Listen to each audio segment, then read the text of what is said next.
Welcome to Lightways Astrology with me, Anna Isabel. I'm a psychological astrologer, and so is my guest today, Martin Sebastian Moritz. Martin, welcome to Lightways. Thank you. It's a pleasure to be here.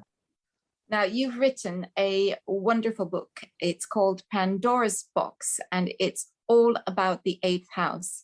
And I really love that you've called it Pandora's Box. But maybe for listeners, you might like to explain that title a little bit and why it's connected to the eighth house in your mind. Well, the myth of Pandora and her box is all about where she wasn't supposed to look inside that box. And of course, she was only human and she was very curious and nosy. So ta-da, she did have a peek and out came mayhem. So it was disastrous.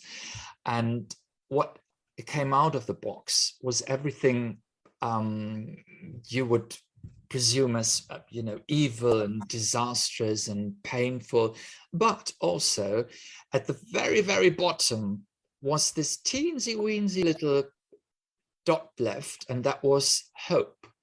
So that's a great angle to approach the eighth house. So unlocking the evil and it's the eighth house, but looking at it from no. You have to dig deep. The deeper you dig, the more likely it will be that you find hope. It's like searching for a needle in a field of manure, if you will, but it's worth the trouble. Yes, I would say the same. Now, you've explained the relationship of the eighth house and how it derived its meaning to the relationship with the ascendant or the sun, which of course is very much the way in which the houses evolved. Could you explain a little bit about that for listeners? Yes, with pleasure. So in Hellenistic astrology, the eighth house is called epikataphora, which means casting down. And since from the ascendant, the eighth house would form a quincunx or 150 degrees angle. It's what the old Greek didn't use. So they only use trine and sextile and, so on and so forth. So they thought that it was an empty space, if you will. So an evil place where death resides, and also an empty place. So if you think of what a 150 degree or quincunx or inconjunct, I love that. In German, we don't have that inconjunct. So it's a crooked angle. So if someone looks at you from a 180 degree angle, this is like straight into your eye, like, what do you want? Come on, let's face it.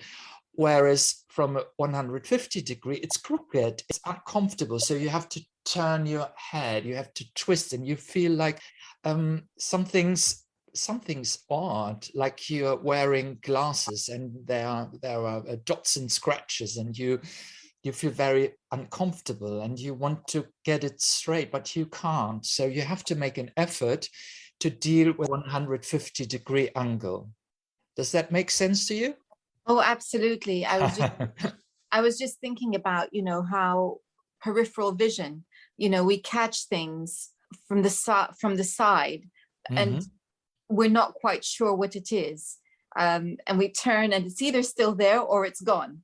But yeah. It's that moment of, did I really see that? That you catch something out of the corner of your eye. So yes, indeed. I think that actually is a fairly good way of looking at how the symbolism of the eighth came to evolve. But you also talk about the fact that this is linked with the time in the afternoon that's hottest. So maybe it might be nice to hear a little bit about that as well. So in the Mediterranean, for example, in Greece, where of course this sort of astrology, ancient astrology, stems from. And you take into account that the sun will move in the morning through the 12th, 11th and 10th house, and then go down. So the midday sun, and also when it goes through the 9th house, is fairly hot already. But by the time the sun enters or falls down, if you will, and the 8th house is all about the fallen angel, the fallen myth, because Lucifer, for example, used to be an angel who fell from grace, if you will, or a fallen woman is or used to be someone who lost her grace, if you will. So what people in the south do when the sun is in the 8th house is they go inside and they seek the cool and dark, and they won't go outside in the boiling hot. So we are challenged with a kind of enigma here.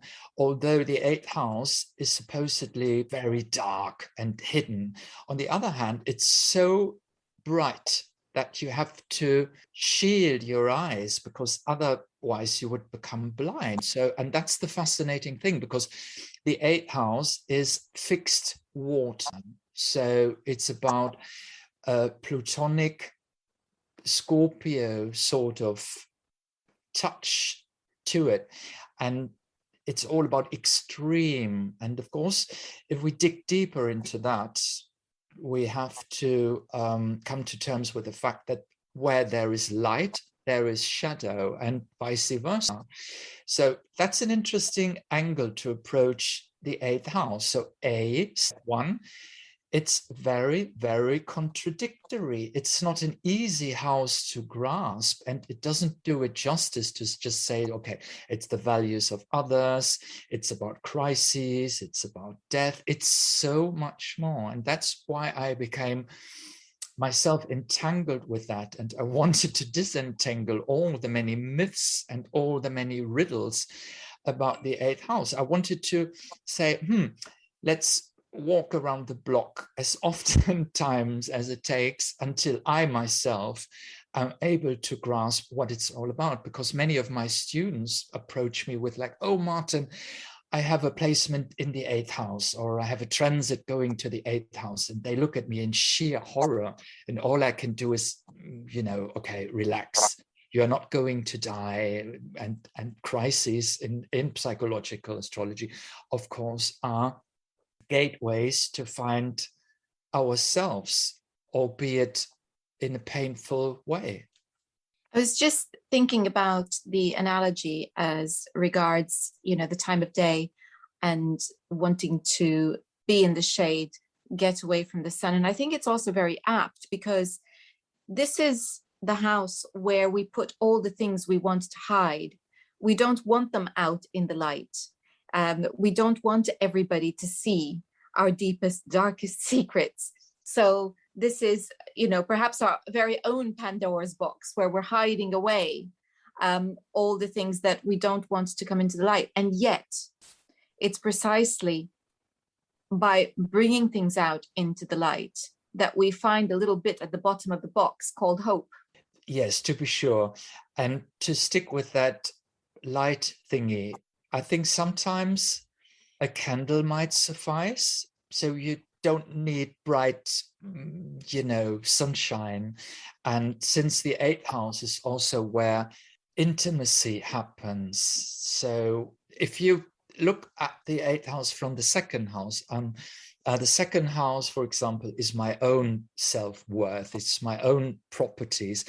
It's the pleasure and pain I can feel with my own body. But in the 8th house is the I and the you are becoming an us. And that's never a process without pain. But to feel intimacy, you have to show the other person your wounds, if you will, or your hidden, or or the other way around. You need somebody else to push your buttons, and then you realize where your own shadow lies.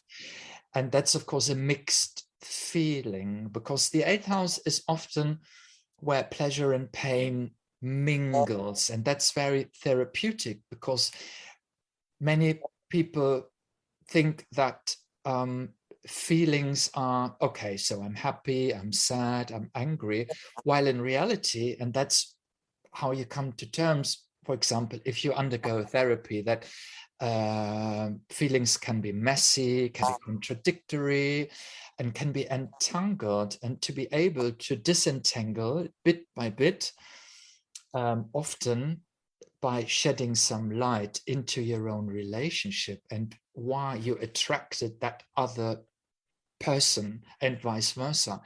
It can be fascinating, but you also have to look into the mirror and see, oh, okay, so I'm not a saint apparently, and someone is seeing this and that in me, and I have to take responsibility. See, it's not about guilt in therapy.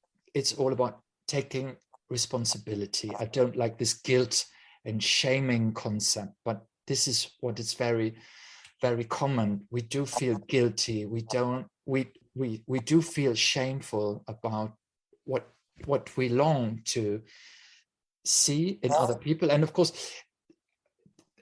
it might be, well, it might sound a wee bit selfish that we expect somebody else to fill a void, make us complete and make us happy, while in reality, that's highly unrealistic, let's face it. And if you open Pandora's box, if you open somebody's eighth house, you might shed some light there. Does that make sense to you? Yes, indeed. And I think the word we're looking for also is vulnerability, because I think that's one of the reasons why so many people are wary of opening up. It's just that feeling of being exposed, the feeling of vulnerability. Yes. Very difficult, but you can't have intimacy without vulnerability. And that brings us to another nice little word, trust, which is very much necessary in order to do this. And sometimes the trust is just damaged. Yes, I agree. As a couple therapist, what I oftentimes try to do is try to find back into this relationship where the couple trusts each other, but also each and everyone in themselves, because you have to feel comfortable in your own psyche, in your own mind, in your own body, because at the end of the day, it's my experience, I don't know if you see it that way also, nothing is more attractive than somebody who is, well, basically authentic. I mean, there is always some secret about people, and I'm not one who just digs and digs and digs and wants to expose my client or so. But the more you know about yourself and the more you come to terms with who you are, and you know that the chart is a very powerful gift there, because it gives you so many clues. And to cut a long story short, if you are more honest with yourself and with your partner, you might be able to find that precious, and you called it trust. I like that very much, because the eighth house is oftentimes about mistrust. And from my experience, people with a marked eighth house have to press the buttons again and again and again. But the mistrustful side might become weaker, while the trustful and resilient, that's a very powerful term also. It's all about resilience, hope, resilience, feel at ease with yourself and feel self-empowered.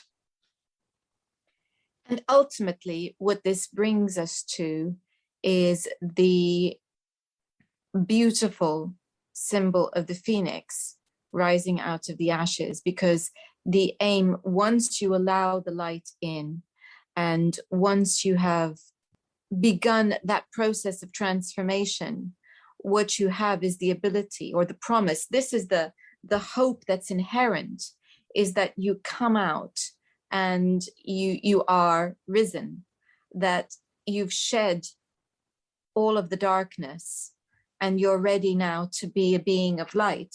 And I think that that is the beauty of the eighth house. I agree with you. Also, the eighth house is also a mental house. So this is where, for example, fixations reside. But also, I mean, the mind is very powerful. And if you replace a place, if you replace a place of shame and of anger and of fear with hope and determination, because that's a facet of the eighth house also. So you can become determined. And by doing that, and I like the image of a snake shedding skins, you know, and it's very, very painful, because the old skin is falling apart and it doesn't like, and it doesn't look too nice, while the fresh skin is still, there you go again, vulnerable. That's what we are looking for. And eventually it becomes stronger and stronger and stronger. But, and this is where the phoenix comes into place. And this is what we have to do in the eighth house, because the second house and the world of Venus and Taurus is all about, I want everything to stay as it is right now. I don't want to say goodbye. I don't want too many changes. While on the other hand, in the eighth house, this is where all this stuff is happening. And whatever happens, you will never be the same person as before. So you have to be ready to say goodbye to, I don't know, maybe some relationships, certainly conceptions of yourself that you have had before, and maybe even you want to try your hand at a new vocation. And all this sounds pretty, oh, that's only good stuff and way to go, but it's not, because it's scary. And what we people like to stick to is what we are used to, what we have known for all our lives. And this is what seems so, I don't know how to put it. It's not very clever, but still we do it all the time. We repeat the patterns of our childhood, even if they are painful as hell. And we are aware, painfully aware, that this is not a healthy thing to do. Still, it's what we are used to. And to leave that path, that old pattern, and to try out new things takes a lot of courage, and, you know, and courage, patience, and sometimes you fall back into bad or harmful behavior patterns, and you have to deal with that as well. And you have to stay. So what I always try to do is build a place of where you are soft and vulnerable, and don't become hard on life, hard on yourself, vengeful, you know, that sort of thing is. I think the thing is that for human beings, what is familiar is safe. And we even have that expression, better the devil you know. It's what's familiar that's comfortable. And of course, the eighth house is everything but comfortable. And so it really invites you. You know, it comes to mind when my teacher, when I was training as a hypnotherapist, saying, your client's not paying you to make them comfortable. Oh, okay. And it's so true, because it's not our job to make people comfortable, because that's where they are stuck. They are stuck in what's comfortable, even if it's painful. It's comfortable because it's familiar. And it's our job to gently get them to start moving out of the comfort zone, and challenging to start seeing things as they really are, so that they can start to heal. And that is indeed what we are being paid for, not for keeping them in their comfort zone. You know, that's brilliant, because I had a very, very cathartic 8th house experience just this summer, because I visited my old school on a Sunday, quite by chance. And it so happened that this was a sort of like training day, and the doors were open. Of course, you had to wear a mask, but all the schoolrooms were filled with children doing a test or something. I didn't grasp what that was about, but what I felt was, this is the chance to walk through these floors where you as a child had suffered so much humiliation. And what happened was, my mind went like on and on and on and on. And suddenly I realized, because the week before someone told me that your thoughts are not necessarily the truth, I mean, whatever truth is.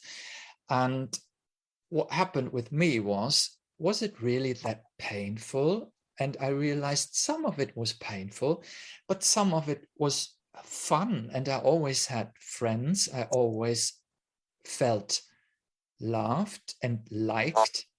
And I left the building with a new, refreshed, if you will, narrative of that part of my childhood, where this school and all the people and my peers who were involved.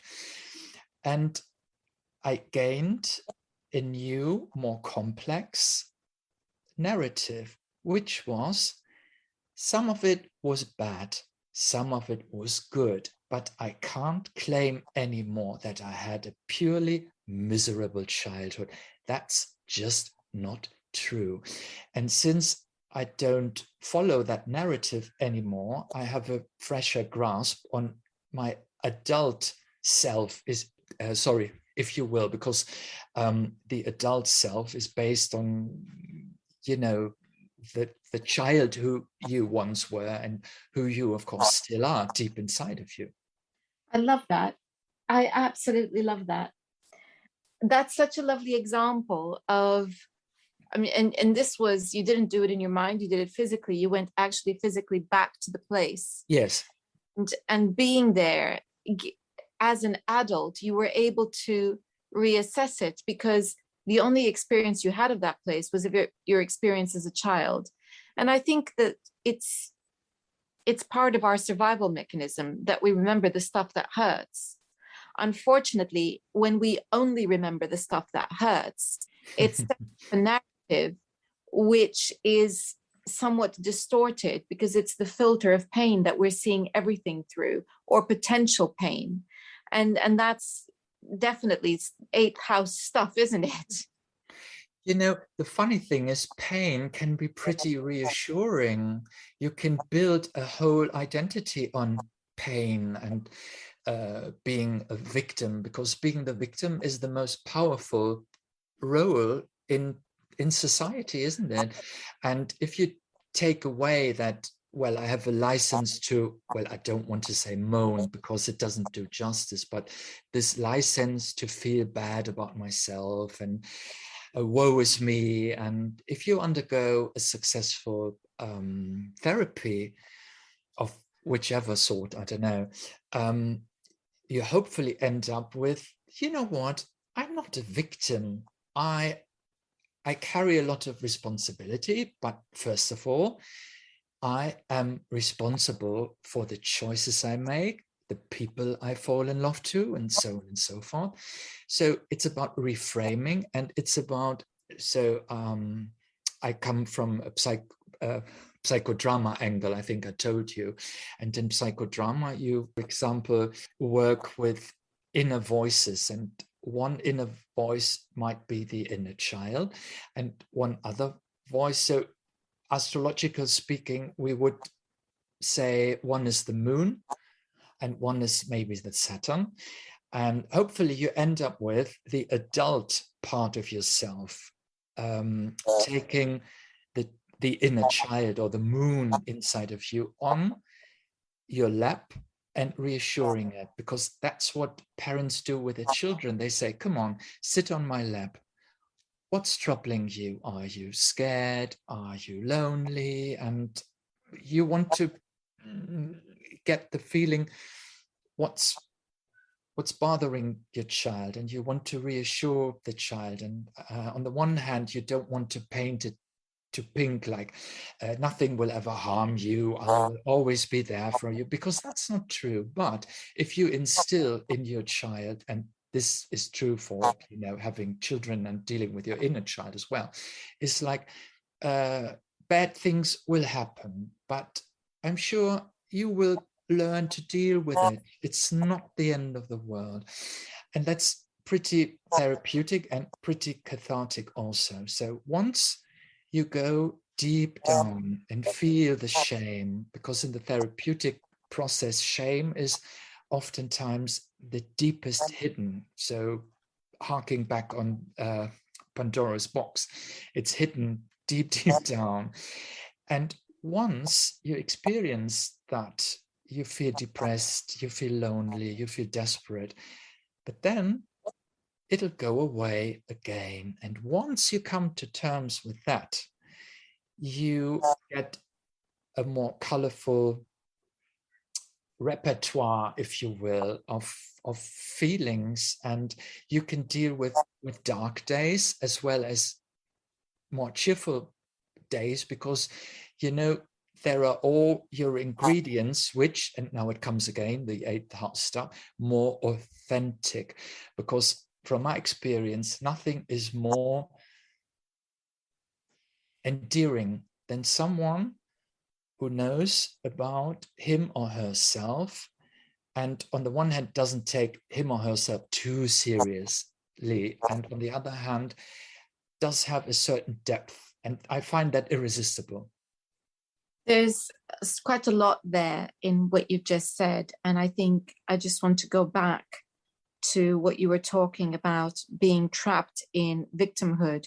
Mm-hmm. And I, you know, when we were talking about even what's painful being preferable because it's familiar, that's a very good example of a secondary gain, where while we are the victim, we are powerless, but at the same time, what we have is we have the sanctity of being the innocent, the child, and we're not having to face the part that we played.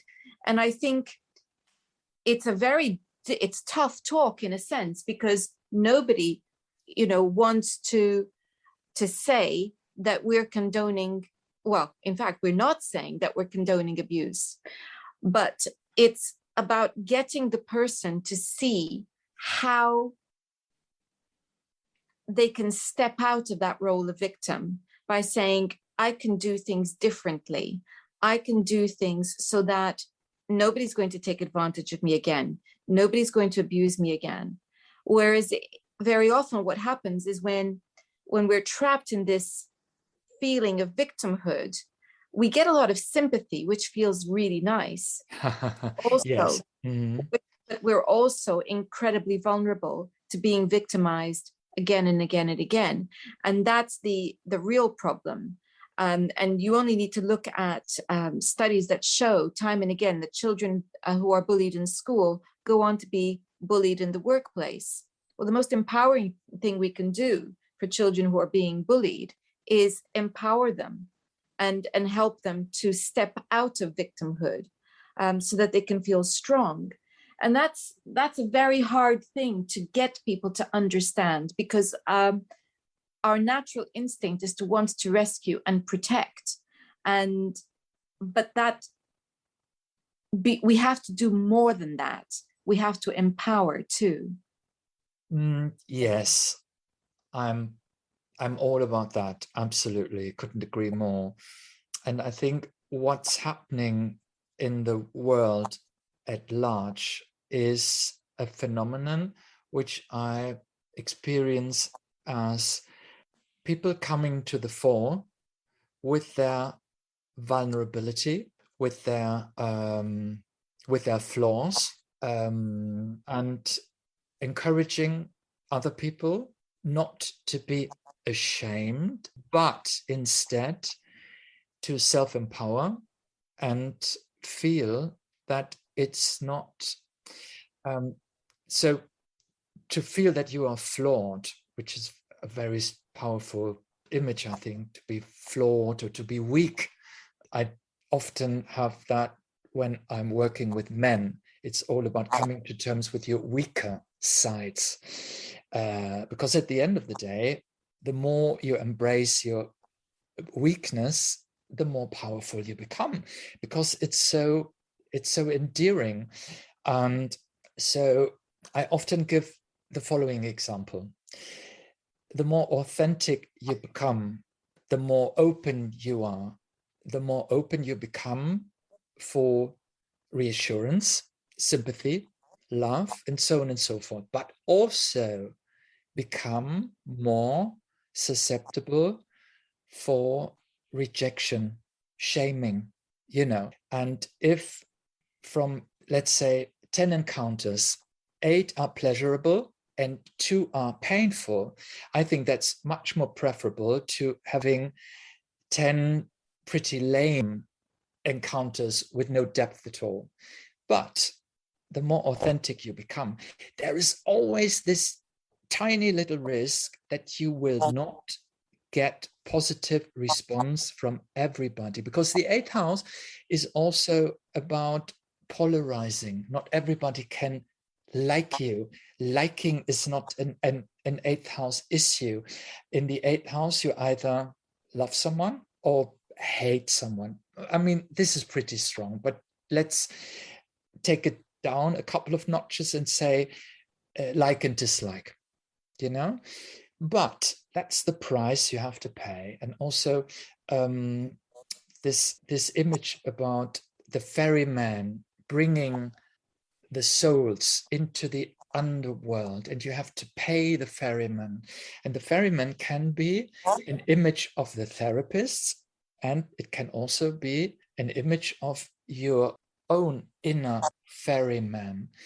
And you have to trust the ferryman. And the ferryman says, you know what, the journey is going to be pretty painful, and also you have to pay me. So that's not a deal which strikes one as very jolly, does it? And that's why some people go to a therapist and after 2 or 3 sessions say, actually, no, that's not my cup of tea. And well, of course, you have to respect that, because it takes endurance, it takes courage, and it takes a lot of, which is also about the 8th house, because it's fixed water.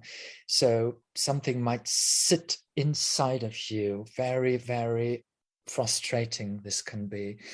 And in order to unlock that, it takes time. Or sometimes in life you meet someone or you undergo a transit, and like in a pressure cooker, all these emotions which you have held inside and suppressed it, like, and all of a sudden, the lid flies off. And that's also Pandora's box. So this is when shit hits the fan. And this is why so many people only seek help when they are really, really miserable, when they're feeling at their lows. It's the same with seeking astrological advice, wouldn't you agree? So I've never encountered that someone comes to me and says, I'm in such a jolly mood, I'm so happy, and please have a look at my chart. No, it's the other way around. Like, I'm in Queer Street. I don't feel very well. I'm deeply worried. So please have a look at my chart and maybe you can help me fix that, right? Indeed, it's all about crisis. It's that moment of crisis. And this is, of course, where we meet the eighth house. And I think I highly recommend that those of you who are interested in learning more about the eighth house get a hold of Pandora's Box, Martin's book. Now, I believe it's coming out in September. Is that right, Martin? That's true. Wessex Astrology is the publisher. Well, I'm going to put a link to Martin's website on the notes accompanying the podcast, as well as a link to Wessex Astrologer so that you can, I imagine you'd be able to pre-order the book. So I think that's what we'll do. And also, if people would like to learn more about Martin and his birth chart, we've just recorded an interview on YouTube on Life Astrologer, and there will be a link to that. Next week, I will be speaking to Claire Martin about alchemy and the soul of astrology. Martin, thank you so much for joining us today. It's been a pleasure. Thank you for having me so much. Until next week, goodbye.